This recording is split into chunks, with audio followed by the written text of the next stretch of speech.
Oletko sä kuullut jo taksiliikennelain uudistuksesta? Tässä on 3 isointa muutosta uudessa taksiliikennelaissa. Taksamittari tulee nyt pakolliseksi kaikkiin takseihin, ja se pitää olla paikallaan viimeistään 1. helmikuuta. Myös uudet takseille tarkoitetut rekisterikilvet tulee ottaa käyttöön ihan viimeistään 1. heinäkuuta. Lupien myöntämiseen tulee myös tiukempia ehtoja.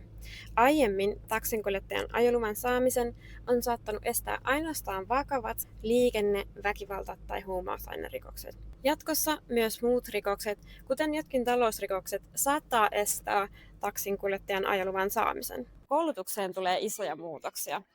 Taksinkuljettajan peruskoulutus tulee jälleen pakolliseksi uusille taksinkuljettajille. Nykyisille kuljettajille tulee täydennyskoulutus. Myös taksinkuljettajan ja taksiyrittäjän kokeet tulee vastaamaan uusia vaatimuksia.